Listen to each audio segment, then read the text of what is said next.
आपका स्वागत है आपके अपने YouTube चैनल सरकारी गुरुजी में। आप सभी कक्षा 4 अंग्रेजी की वार्षिक परीक्षा दे चुके हैं। चलिए एक बार फिर प्रश्न पत्र के माध्यम से अपना स्वमूल्यांकन करते हैं। कक्षा 4, समय 2 घंटे, विषय अंग्रेजी और पूर्णांक है 50। आइए निर्देश को पढ़ें। इस प्रश्न पत्र में कुल 5 प्रश्न हैं। सभी प्रश्नों का उत्तर देना अनिवार्य है। प्रत्येक प्रश्न के सामने उसके लिए निर्धारित अंक दिए गए हैं। आइए क्वेश्चन नंबर 1 देखें। क्वेश्चन नंबर 1 कहता है match the words in column A with the opposite words in column B. Column A में जो शब्द दिए गए हैं उनके विपरीत अर्थ वाले शब्द कॉलम बी में दिए गए हैं, हमें उन्हें उनसे मिलाना है। तो यह प्रश्न कुल 8 अंकों का है और प्रत्येक सही उत्तर के लिए आपको 2 अंक मिलेंगे। तो आइए प्रश्न हल करते हैं। क्वेश्चन नंबर 1 का ए है यंग। यंग का अर्थ होता है जवान। जवान का अपोजिट होता है, उल्टा होता है ओल्ड। ओल्ड का अर्थ होता है बूढ़ा। तो इस लाइन के माध्यम से हम इसे इस तरह से मिला देंगे। क्वेश्चन नंबर 1 का बी में है क्राई। क्राई का अर्थ होता है रोना। तो रोना का उल्टा होता है हंसना। हंसना का इंग्लिश है लाफ। तो हम इस लाइन के माध्यम से इसे मिला देंगे। 1 का सी है बैड। बैड का अर्थ होता है बुरा। तो बुरा का अपोजिट होता है अच्छा या भला, उसको इंग्लिश में हम गुड बोलते हैं। तो इस लाइन के माध्यम से हम इसे इस तरह से मिला देंगे। क्वेश्चन नंबर 1 का डी में है हॉट। हॉट का अर्थ होता है गर्म। तो गर्म का अपोजिट या उल्टा होता है ठंड या सर्दी। इसे इंग्लिश में हम कोल्ड बोलते हैं। तो इस लाइन के माध्यम से हम इसे मिला देंगे। यहाँ पे हॉट और यहाँ पे है कोल्ड। आइए अगले प्रश्न को देखते हैं। आइए क्वेश्चन नंबर 2 देखें। क्वेश्चन नंबर 2 कुल 8 अंकों का है और प्रत्येक सही उत्तर के लिए आपको 2 अंक मिलेंगे। तो क्वेश्चन नंबर 2 कहता है fill in the blank with suitable prepositions given below. नीचे जो रिक्त स्थान दिए गए हैं हमें इन्हें उपयुक्त पूर्वसर्ग से भरना है। तो यहाँ पर देखिए 4 शब्द दिए गए हैं, फ्रॉम, ऑन, टू और विथ। फ्रॉम का अर्थ होता है से, ऑन का अर्थ होता है पर, टू का अर्थ होता है की तरफ और विथ का अर्थ होता है साथ। तो आइए इन शब्दों से रिक्त स्थानों को भरें। क्वेश्चन नंबर 2 का I play dash my brother. तो यहाँ पे हम लिखेंगे with. I play with my brother. मैं अपने भाई के साथ खेलता हूँ। तो विथ का अर्थ होता है साथ और ब्रदर का अर्थ होता है भाई। क्वेश्चन नंबर 2 का she is going dash market. तो यहाँ पे हम लिखेंगे to. She is going to market. वह बाजार की तरफ जा रही है। टू का अर्थ हुआ की तरफ और मार्केट का अर्थ होता है बाजार। क्वेश्चन नंबर 2 का put the book dash the table. तो यहाँ पे हम लिखेंगे ऑन। ऑन का अर्थ होता है पर। Put the book on the table. पुस्तक को मेज पर रखो, मेज के ऊपर रखो। आइए क्वेश्चन नंबर 2 का देखें।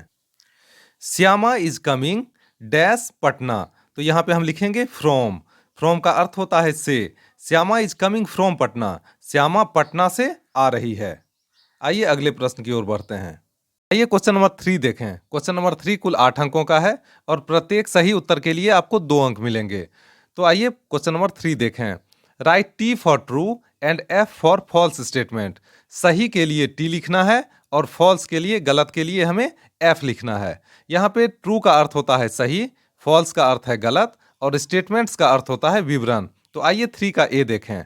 We talk on the mobile. हम मोबाइल से बातचीत करते हैं। तो यह बिल्कुल सही है, ट्रू है। तो हम यहाँ पे लिखेंगे टी। क्वेश्चन नंबर 3 का the white colour is on top in our national flag. सफेद रंग हमारे राष्ट्रीय ध्वज के सबसे ऊपर होता है। तो यह गलत है, फॉल्स है। तो इसलिए हम लिखेंगे यहाँ पे एफ। राष्ट्रीय ध्वज में सबसे ऊपर का रंग केसरिया होता है। आइए क्वेश्चन नंबर 3 का देखें। The mouse is the brain of a computer. Mouse computer का दिमाग होता है। तो यह भी गलत है। तो हम यहाँ पे लिखेंगे फॉल्स। माउस कंप्यूटर का दिमाग नहीं होता है। सेंट्रल प्रोसेसिंग यूनिट को, सीपीयू को हम कंप्यूटर का दिमाग कहते हैं। क्वेश्चन नंबर 3 का there are 3 colours in our national flag. हमारे राष्ट्रीय ध्वज में 3 रंग होते हैं। तो यह बिल्कुल सही है, ट्रू है। तो हम यहाँ पे लिखेंगे टी। आइए अगले प्रश्न की ओर बढ़ते हैं। आइए क्वेश्चन नंबर 4 देखें। क्वेश्चन नंबर 4 कुल 16 अंकों का है और इसके अंतर्गत आपको 4 प्रश्नों के उत्तर देने हैं। हर एक सही उत्तर के लिए आपको 4 अंक मिलेंगे। तो आइए क्वेश्चन नंबर 4 देखते हैं। Answer the following questions in about 30 words. निम्नलिखित प्रश्नों के उत्तर 30 शब्दों में दीजिए। तो आइए क्वेश्चन नंबर 4 का देखें। What is the name of our country. हमारे देश का नाम क्या है। तो इसका उत्तर होगा the name of our country is India. हमारे देश का नाम भारत है। क्वेश्चन नंबर 4 का B, when we host our national flag, हम अपना राष्ट्रीय ध्वज कब फहराते हैं? तो यहाँ पे होस्ट का अर्थ होता है फहराना और नेशनल फ्लैग का अर्थ हुआ राष्ट्रीय ध्वज। तो we host our national flag on Independence Day and Republic Day, हम अपना राष्ट्रीय ध्वज स्वतंत्रता दिवस और गणतंत्र दिवस के दिन फहराते हैं। तो यहाँ पे इंडिपेंडेंस डे का अर्थ है स्वतंत्रता दिवस और रिपब्लिक डे का अर्थ है गणतंत्र दिवस। आइए क्वेश्चन नंबर 4 का सी देखें। What is the brain of the computer, computer का दिमाग क्या होता है? यहाँ पे ब्रेन का अर्थ है दिमाग। तो CPU is the brain of the computer, CPU computer का दिमाग होता है। सीपीयू का फुल फॉर्म होता है सेंट्रल प्रोसेसिंग यूनिट। आइए क्वेश्चन नंबर 4 का डी देखें। What type of festival is Diwali, Diwali किस तरह का त्योहार है? तो इसका उत्तर होगा Diwali is a festival of lights, Diwali रोशनी का त्योहार है। आइए अब क्वेश्चन नंबर 5 देखते हैं। क्वेश्चन नंबर 5 कुल 10 अंकों का है और इसके अंतर्गत 2 प्रश्न आते हैं, जिनमें से किन्हीं एक का उत्तर आप अपनी इच्छानुसार कर सकते हैं। तो आइए पढ़ते हैं। Answer the following questions in about 50 words, निम्नलिखित प्रश्नों के उत्तर 50 शब्दों में दीजिए। तो यहाँ पे पहला प्रश्न आता है, how do you behave with your old parents, आप अपने बूढ़े माता पिता के साथ कैसा व्यवहार करते हैं? तो आइए इसका उत्तर जानते हैं। I behave with my old parents with love and respect, मैं अपने बूढ़े माता पिता के साथ प्यार और आदर के साथ व्यवहार करता हूँ। यहाँ पे लव का अर्थ हो गया प्यार और रिस्पेक्ट का अर्थ हुआ सम्मान या आदर। आई लिसन टू देम, मैं उनकी बात सुनता हूँ। लिसन का अर्थ होता है सुनना। When my old parents rests I am still until they wakes up, जब मेरे बूढ़े माता पिता सो रहे होते हैं तब मैं स्थिर होता हूँ, बिल्कुल भी शोर शराबा नहीं करता। यहाँ पे रेस्ट का अर्थ होता है आराम और स्टिल का अर्थ होता है स्थिर। When my old parents wakes up I run and hug them, जब मेरे बूढ़े माता पिता जग जाते हैं तब मैं दौड़ता हूँ और उन्हें गले लगा लेता हूँ। यहाँ पे हग का अर्थ होता है गले लगाना। Then they hugs me back again, और उसके बाद वो भी मुझे वापस गले लगा लेते हैं। आइए अब अगले प्रश्न को भी देख लेते हैं।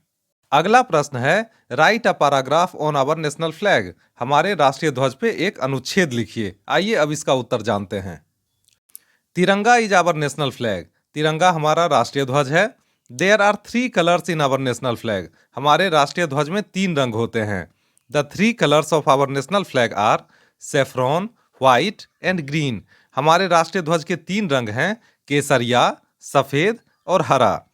देयर इज ए ब्लू चक्र on the white part of flag, झंडे के सफेद हिस्से में एक नीला चक्र होता है। दिस इज द धर्म चक्र ऑफ किंग अशोका, यह सम्राट अशोक का धर्म चक्र कहलाता है। इसी के साथ कक्षा 4 का यह प्रश्न पत्र हमने हल कर लिया। मिलते हैं अगले वीडियो में नए प्रश्न पत्र के साथ। तब तक के लिए स्वस्थ रहिए, मस्त रहिए। आपका बहुत बहुत धन्यवाद।